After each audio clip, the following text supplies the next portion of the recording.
Hello guys, welcome back to the channel. आप सभी का स्वागत है एक बार फिर से मेरे चैनल पे। तो चलिए शुरू करते हैं अपना क्वेश्चन सीरीज और देखते हैं आज क्या क्या क्वेश्चंस आए हुए हैं और उन्हें सॉल्व करने की कोशिश करेंगे। लेकिन सबसे पहले हमारा थॉट ऑफ द डे देखते हैं कि आज का थॉट ऑफ द डे क्या है। तो आपके लिए आज का थॉट ऑफ द डे ये रहा, खेल हो या तैयारी नियम से चलना पड़ता है, तब जाकर एक दिन जो चाहो वो मिलता है। ठीक है, आप डिसिप्लिन से, आप अपने प्लानिंग से चलोगे ना तो आप एक दिन ज़रूर सफल होगे। ठीक है, प्लानिंग तो आपने कर लिया लेकिन आपके डिसिप्लिन से उसमें एग्जीक्यूट ही नहीं करोगे तो सफल कहाँ से होगे बताओ। ठीक है, तो प्लानिंग के अनुसार करो, नियम बना कर करो, डिसिप्लिन से रहो, आप सफल ज़रूर होगी। ठीक है, आगे बढ़ते हैं और क्वेश्चन सीरीज देखते हैं। तो सबसे पहला क्वेश्चन आपके सामने ये रहा, मुगल काल में पोलज क्या था?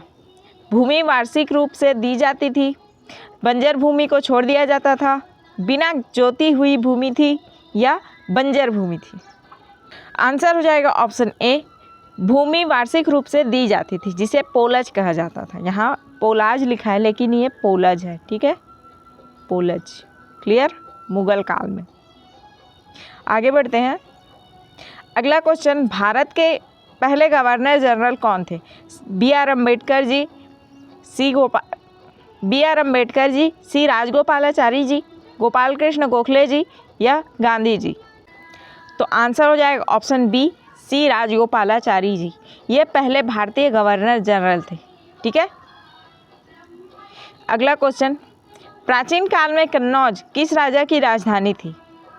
हर्षवर्धन, चंद्रगुप्त द्वितीय, पुलकेशिन द्वितीय या समुद्रगुप्त?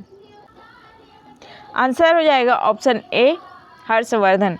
हर्षवर्धन ने प्राचीन काल में कन्नौज को अपनी क्या बनाई थी? राजधानी बनाई थी। ठीक है, अगला क्वेश्चन, दिल्ली भारत की राजधानी थी 1922 में, 1921 में, 1911 में या 1912 में? आंसर हो जाएगा ऑप्शन सी, 1911। 1911 में दिल्ली भारत की राजधानी बनी। 11 में घोषित हुई थी, रियल में बनी 12 में थी। ठीक है, क्लियर? आगे बढ़ते हैं। अगला क्वेश्चन, किस सिख गुरु की मृत्यु के लिए औरंगजेब जिम्मेदार था? गुरु तेग बहादुर, गुरु अर्जुन देव, गुरु गोविंद सिंह या गुरु अमर सिंह? आंसर हो जाएगा ऑप्शन ए, गुरु तेग बहादुर। गुरु तेग बहादुर की मृत्यु करवाई थी किसने? औरंगजेब ने। और इन्हीं के नाम पर क्या है? दिल्ली में शीशगंज गुरुद्वारा है। किसके पास? तो लाल किले के पास। ठीक है,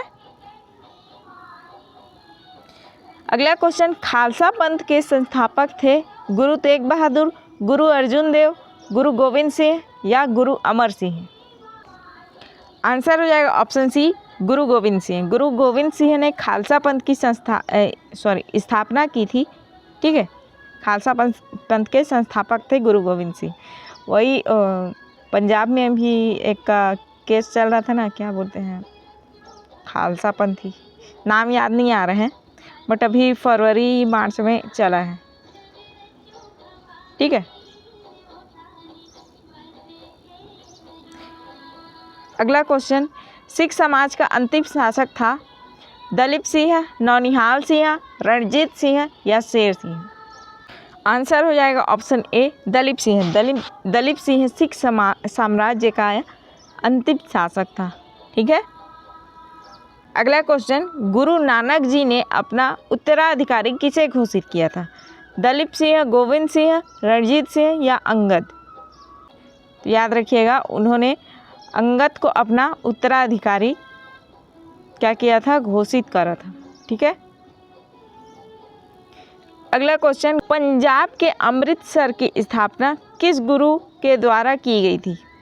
ठीक है, गुरु नानक जी, गुरु गोविंद सिंह जी, रणजीत सिंह जी या रामदास जी? आंसर हो जाएगा ऑप्शन डी, गुरु रामदास। गुरु रामदास जी ने अमृतसर शहर का स्थापना किया था, जहाँ क्या है? गोल्डन टेम्पल या स्वर्ण मंदिर है। ठीक है, जो कि सिखों का एक पवित्र स्थल माना जाता है। अगला क्वेश्चन, 1857 के विद्रोह के दौरान गवर्नर जनरल कौन था? डलहौजी, एल्गिन, कैनिंग या बेंटिक? आंसर हो जाएगा ऑप्शन सी कैनिंग। कैनिंग था 1857 के विद्रोह के समय क्या? Governor general. मॉडर्न इंडिया का याद रखिएगा, या मतलब बहुत ज़्यादा आता है, ठीक है। अगला क्वेश्चन, भारतीय राष्ट्रीय सम्मेलन 1883 कलकत्ता में स्थापित किया गया था, किसके द्वारा? एस.एन. बनर्जी, शिशिर कुमार घोष, दादा भाई नौरोजी या सभी? आंसर हो जाएगा ऑप्शन ए एस.एन. बनर्जी। या इनका पूरा नाम याद रखिएगा, सुरेंद्र नाथ बनर्जी, ठीक है। सुरेंद्र नाथ बनर्जी ने किया था कलकत्ता में भारतीय राष्ट्रीय सम्मेलन 1883 की स्थापना, ठीक है, क्लियर। अगला क्वेश्चन, निम्न में से किस गवर्नर जनरल ने राजस्व प्रशासन को न्याय प्रशासन से अलग किया था? हेस्टिंग्स, कॉर्नवालिस, वेल्लेस्ली या बेंटिक? आंसर हो जाएगा ऑप्शन बी कॉर्नवालिस। कॉर्नवालिस ने किया था क्या? जो राजस्व प्रशासन था या उसे न्याय प्रशासन से, या ठीक है, राजस्व प्रशासन को न्याय प्रशासन से अलग किया था, ठीक है। अगला क्वेश्चन, 10 राजाओं या 10 राज्य युद्ध किस नदी के तट पर लड़ा गया था? चेनाब, झेलम, रावी या सिंधु? आंसर हो जाएगा ऑप्शन सी रावी। रावी नदी के तट पर लड़ा गया था 10 राज्य या 10 राजाओं के बीच 10 राजाओं का युद्ध, ठीक है। और इनका प्राचीन नाम देखिए, रावी का परुष्णी, झेलम का वितस्ता, चेनाब का क्या है आप लोग कमेंट करके बताइएगा, ठीक है। और सिंधु का तो हाँ, चेनाब और सिंधु का आप लोग कमेंट करके बताइए कि इनका क्या नाम, वैदिक कालीन नाम, ठीक है, वैदिक नाम, क्लियर। अगला क्वेश्चन, किस शासक द्वारा पाटलिपुत्र को राजधानी के रूप में चुना गया था? अजातशत्रु, कालाशोक, उदयन या कनिष्क? आंसर हो जाएगा ऑप्शन सी उदयन। उदयन ने बनाया था पाटलिपुत्र को अपनी राजधानी, ठीक है। अगला क्वेश्चन, दिल्ली का कौन सा शासक अशोक स्तंभ को दिल्ली लेकर आया था? फिरोज शाह तुगलक, जलालुद्दीन खिलजी, मोहम्मद बिन तुगलक या कनिष्क? आंसर हो जाएगा ऑप्शन ए फिरोज शाह तुगलक। फिरोज शाह तुगलक अशोक स्तंभ को कहाँ लेकर आया था? दिल्ली लेकर आया था, ठीक है। कहाँ से दिल्ली लेकर आया था कमेंट में बताइएगा, ठीक है। अगला क्वेश्चन, बेरोजगारों के सहायतार्थ दिल्ली के किस शासक ने राजस्व प्रशासन की शुरुआत की थी? फिरोज शाह तुगलक, जलालुद्दीन खिलजी, मोहम्मद बिन तुगलक या कनिष्क? इसका आंसर होगा ऑप्शन ए फिरोज शाह तुगलक। फिरोज शाह तुगलक ने ही जो राजस्व प्रशासन, या इसको आप लोग बोल सकते हो रोजगार विभाग, ठीक है, इसकी स्थापना करी थी फिरोज शाह तुगलक ने, क्लियर। अगला क्वेश्चन, लोक निर्माण विभाग की स्थापना सर्वप्रथम दिल्ली के किस शासक ने की थी? फिरोज शाह तुगलक, जलालुद्दीन खिलजी, मोहम्मद बिन तुगलक, कनिष्क?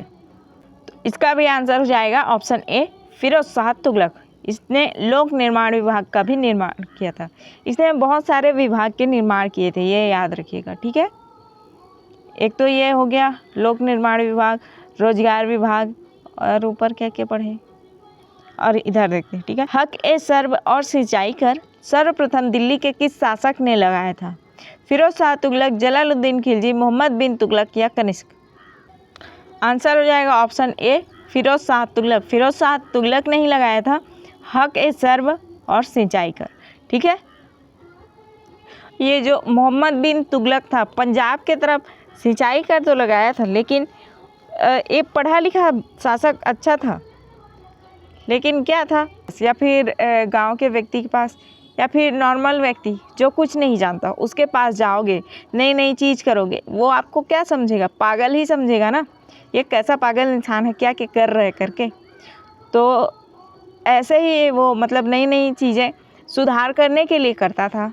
लेकिन क्या होता था, इसको लोग पागल शासक कहते थे और इसका विरोध करते थे, तो इसलिए इसका नाम क्या पड़ गया, पागल शासक पड़ गया था। ठीक है, मोहम्मद बिन तुगलक का। क्लियर। अगला क्वेश्चन, तुगलक वंश का अंतिम शासक था फिरोज शाह तुगलक, नसीरुद्दीन महमूद, मोहम्मद बिन तुगलक या नादिर शाह। आंसर हो जाएगा ऑप्शन बी, नसीरुद्दीन महमूद। ये था तुगलक वंश का अंतिम शासक और इसी के समय तैमूर लंग ने आक्रमण किया था। ठीक है, और इसके आक्रमण के बाद सैयद वंश की स्थापना हुई थी, जो इसका ही प्रतिनिधित्व था खिज्र खां, उसने किया था। ठीक है। अगला क्वेश्चन, राजा राम मोहन राय ने भारत की सोच को एक नई दिशा में लाया, वह क्या था? पूछताछ, प्रयोग, तर्कवाद एवं तर्क, विचारधारा। आंसर हो जाएगा ऑप्शन सी, तर्कवाद एवं तर्क। भारत की सोच को बेहतर बनाया, नई दिशा में ले गए तर्कवाद एवं तर्क में। वो कौन थे?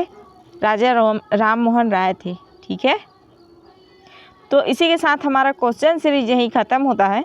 आई होप आप लोग को आज का क्वेश्चन सीरीज अच्छा लगा होगा। अगर अच्छा लगा है तो प्लीज़ वीडियो को लाइक एंड चैनल को सब्सक्राइब कर दीजिएगा और कमेंट एंड शेयर भी करिएगा। ठीक है, और नवरात्रि चल रहा है तो आप सभी को नवरात्रि की बहुत बहुत शुभकामनाएं। अच्छे से नवरात्रि बनाइए और पढ़िए भी। ठीक है, तो इसी के साथ जय हिंद, जय भारत। Thank you.